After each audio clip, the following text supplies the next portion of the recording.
If you missed section 4.1 on Monday, November 8th, you missed quite a bit because we are going to be doing this chapter 80% digitally. So we're going to be taking notes in a digital notebook.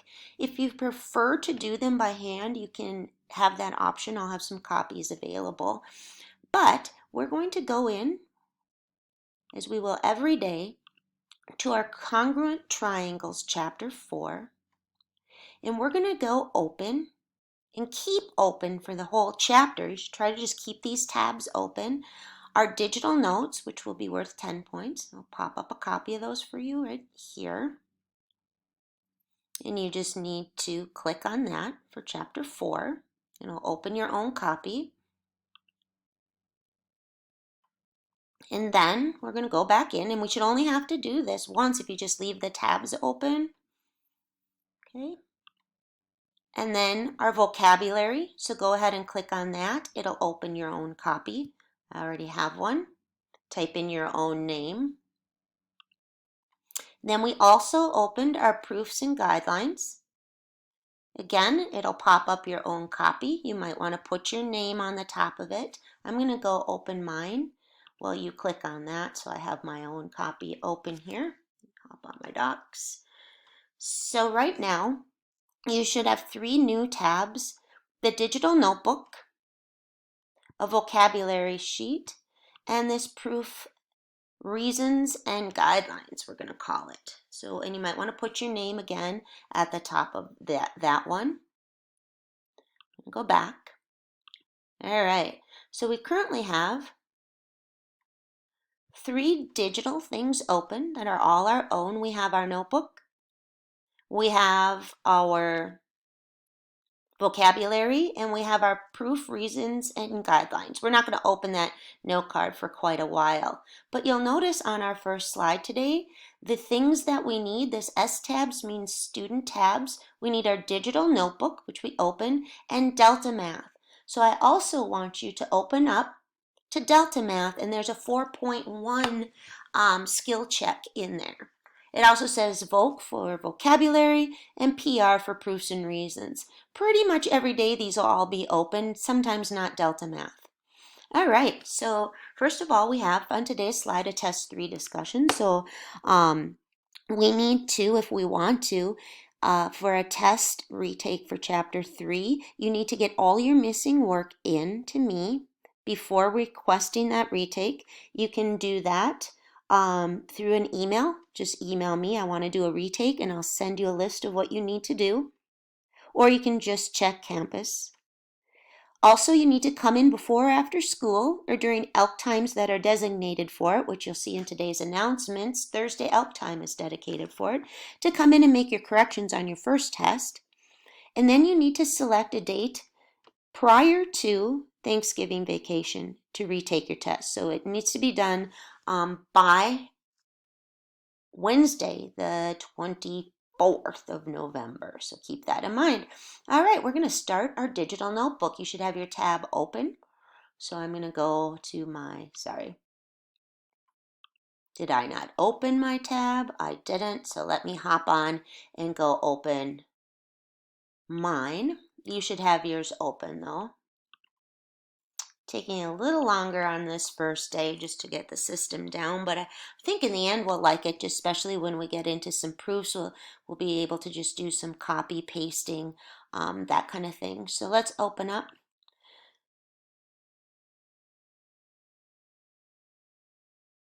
our Congruent Triangles chapter. This is going to be where you can turn in missing work digitally if you would like to. On our next page, it has our every day. Today we're going to be doing congruent figures. And so let's hop on today. Our goal today is to be able to recognize congruent figures and their corresponding parts. So first off, we have to go get some vocabulary. So hop onto your vocabulary sheet, put your name on it, and we're going to talk about what corresponding parts are first.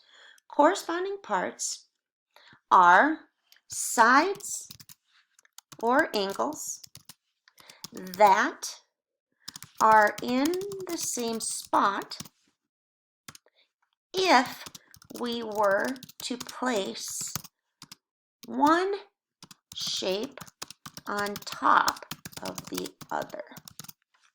Okay, so right now here, so to place one shape, there we go.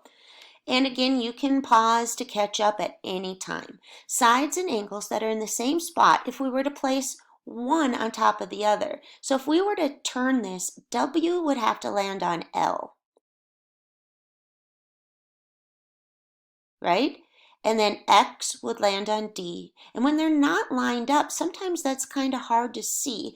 But let's go down here and write some. We would say angle W and angle L would be called corresponding parts.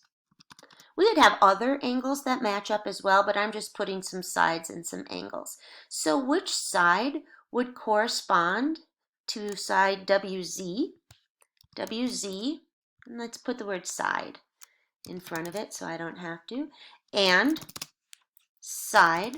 Now if we were to turn it, WZ would land on LD. So you have to picture turning, which is why a congruent statement, which we're going to get to later, is going to be pretty powerful. And again, if you want that in another color, if you want to do all of your written stuff maybe in blue or pink, you know, you can take the time to do that. So what are congruent polygons? For congruent polygons, all of the corresponding parts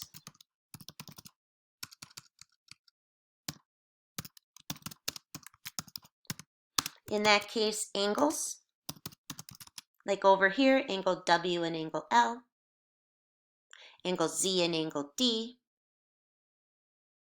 angle N and angle Y, and where's our obtuse one? Sorry, I have to sneeze. I think I have the wrong part done. I did. If I were to turn this so W was up here, we'd have, see, good thing I checked, W and X. All right, so we would have WX and LD. So all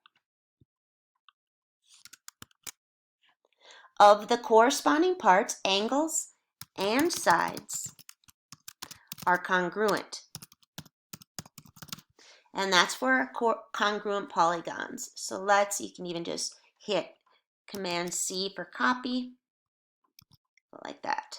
All of the corresponding parts, angles and sides, are congruent.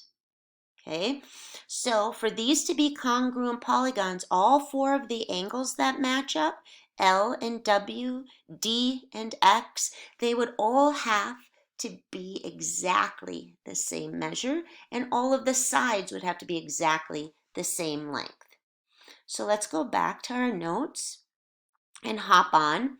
It says, what are the congruent corresponding parts if the figures are congruent? It means all four pairs of sides and all four pair angles are the same. So first let's go look at KJ, this one with the single dash. If we were to turn this one on the right, ON would land on KJ. And if the figures are congruent, those sides would be congruent. Same with HI. But sometimes it's hard with the picture. So I'm going to grab this arrow and I'm going to point at H and I'm going to point at its corresponding part on the other one. H would correspond to L and I would correspond to M, the second letters. So I can just look at this statement right here and match the corresponding parts by the order that they're listed. So I'm going to try that with IJ. I is the second letter, M is the second letter over here. So I get to lead mine with an M. J is the third letter and N is the third letter. Now I suggest you pause the video and do the same thing down here with KH. K is the last letter in the first listing and O is the last letter. So I'd match K with O. And again, H was first and L was first. So I'd match those together. You might need to slide these over now to make sure they match. So you can find your corresponding parts by looking at the picture. Who goes with K? K is the same as angle O, or if you were to kind of flip and turn it, K would land on O. But sometimes that's hard. I would just look at K and O as being the last letters in the statement. H and L are the first letters. Which one would go with M? Well, M is the second letter right here with the arrow, so we would match it with I. You do the last one by pausing the video, and you should say N, the third letter, goes with J. We then stopped and did the skill check in Delta Math on finding corresponding parts, and you should do that as well. On our next figure, it says, are the triangles congruent? Justify your answer. Well, let's go take a look at our sides. Side AB in blue is marked with a single dash, so it's the same as side ED. Side BC in pink is marked with a 4, so it's the same as side CD. Side AC and CE are both marked with a 6 in black, so that means they're the same. So all three sides are marked as being the same. One pair with a single dash and the other two pairs with numbers. So we've got all corresponding sides are equal. Let's go highlight that and put it in our brain that all of the corresponding sides, let's do it in pink, are the same. How about the angles? Well, I've got angle E, the same as angle A, because they both have a single dash. You might want to highlight that. Angle B is the same as angle D, because they both have double arcs. But in here at the center, okay, now that's where I want to go mark it. I'm going to do insert, let's do a, what would be kind of a cool thing to put in there? Shape. What do I like? I'm going to do a double-edged angle. Do I have one? Arrow. Let's go here. And I think actually I'm just going to go grab this scribble tool. You go grab it as well. In here, I'm going to put 3 arcs. 1, scribble. It's kind of a pain. Boom. And scribble in class, I'll probably choose to just put a check mark in there. But I know that that angle in there at C has to be exactly the same as this one across from it on the X made by BD and EA by a former reason. That was awkward. So we'll do something different when I'm actually doing these before class. But remember from last chapter, we had our vertical angle theorem. Let's highlight that as well, because that's going to be a big reason for us this chapter, is that vertical angle theorem. I'm going to do that in green. When they're across from each other on that X, they're equal. So I also had 2 pairs of angles marked with arcs, and I got to add my brain in there at the center at C. So I had all corresponding parts the same. So are they congruent? Yes. And now we're going to write a congruent statement. For a congruent statement, we're going to say triangle ABC, and I could have listed those in any order. I could have done BAC, CBA, but once I've made my choice, I've locked myself in for the next way I list it. Who corresponds to A? E does, so I have to list that first. Who corresponds to B? D also has double arcs, and C in there at the center corresponds. So a congruent statement matches corresponding parts in the order listed. We need to go put that on our vocabulary sheet. So congruent statement, and again, you might want to color code this. Congruent statement matches corresponding parts. So let's do it with our one over on the right. Or on the left here. Let's list that green one in any order. I'm going to go L, M, N, O, or D. What is that? Let's say it's a D. And then we're going to say is congruent to. So pretend I put a little squiggle above that. We'll have to go get a congruent symbol. and replace that later. But now I have to list them in the order. If I were to turn this, L would go with W. X, the one that looks almost like a right angle, would go with D. If I were to turn this, Z is the obtuse angle. It would go with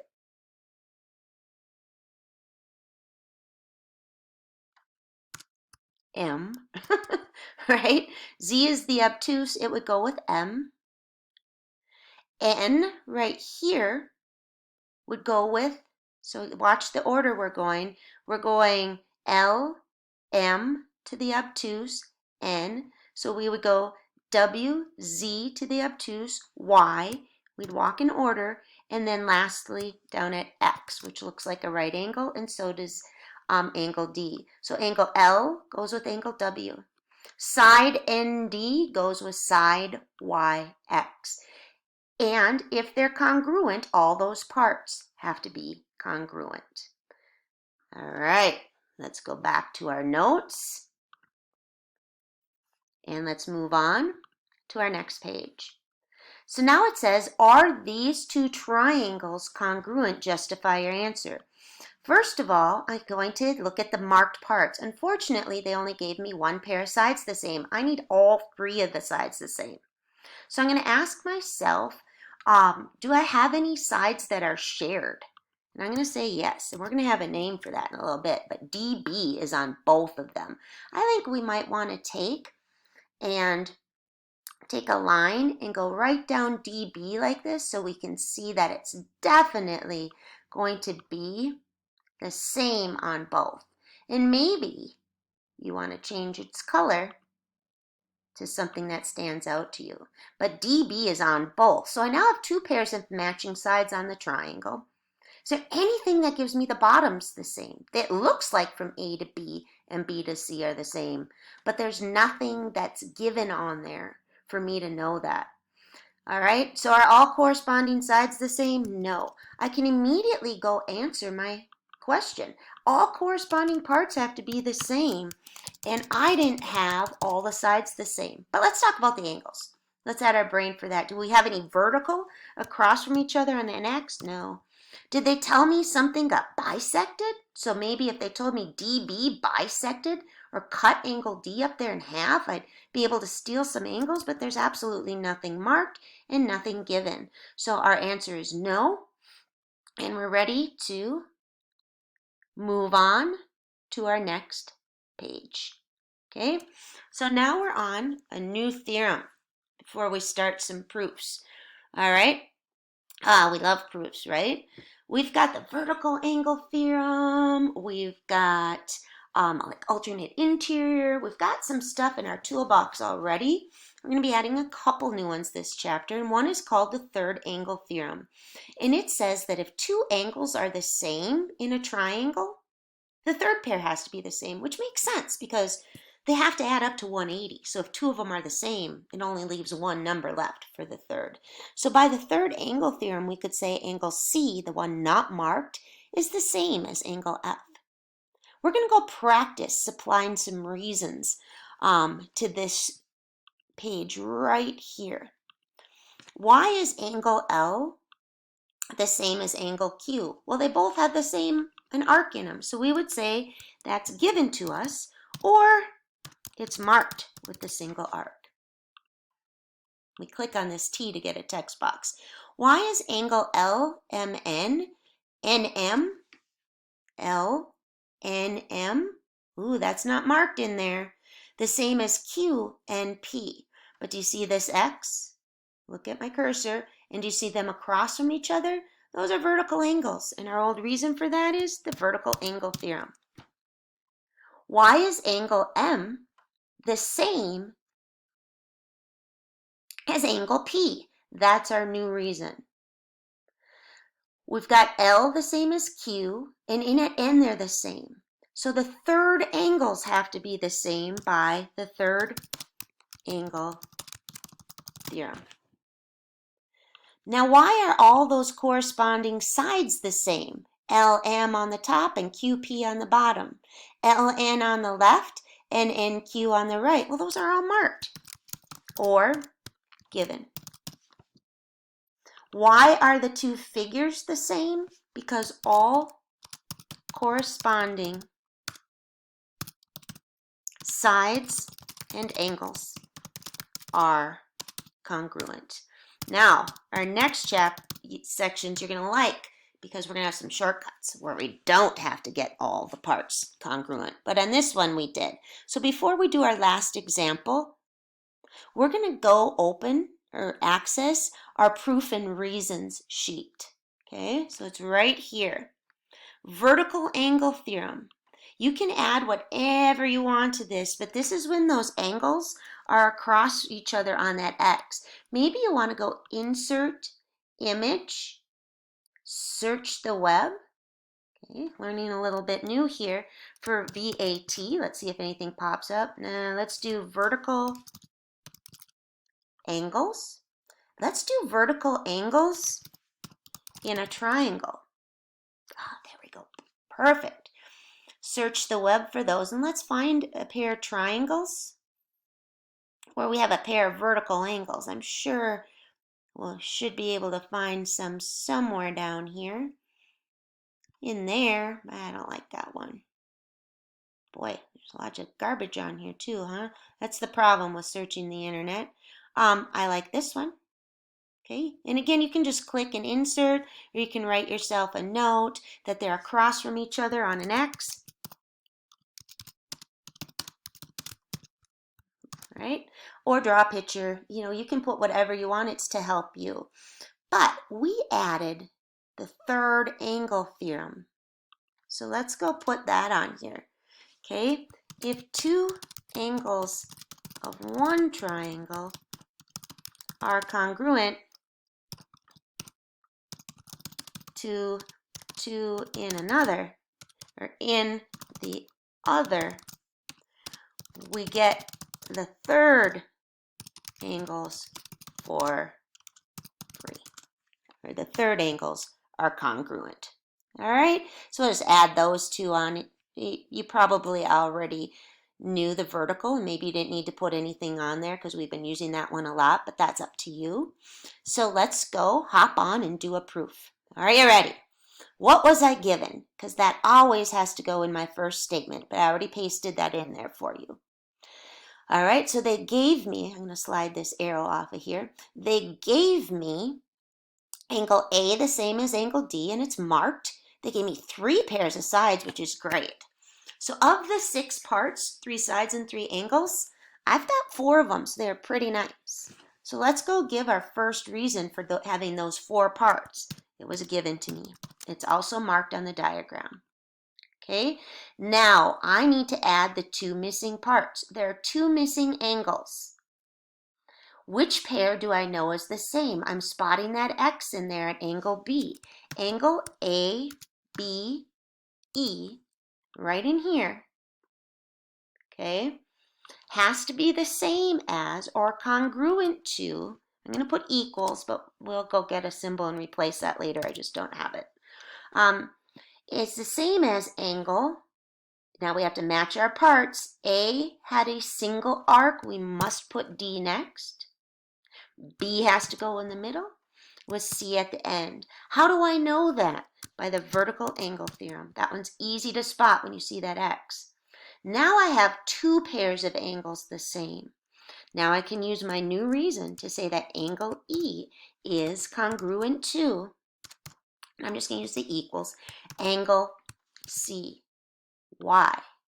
On our reasons, if 2 angles of one triangle are congruent to 2 angles of another, we get the third angles for free by the third angle theorem. So let's go put that on there. Third angle theorem. All right, last up, why are those triangles the same? All. And we've already typed that before, so you might want to go back. You can get used to that this chapter. Hey, we just typed that over here. Let's save some time, copy it, and paste it. Once we get used to this, I think you're really going to like it. Okay, So that proof is done. We then went and did 4.1 together on the worksheet, but we're not going to do that in this notes video. So 4.1 is due tomorrow. Have a good one, and we shall see you later.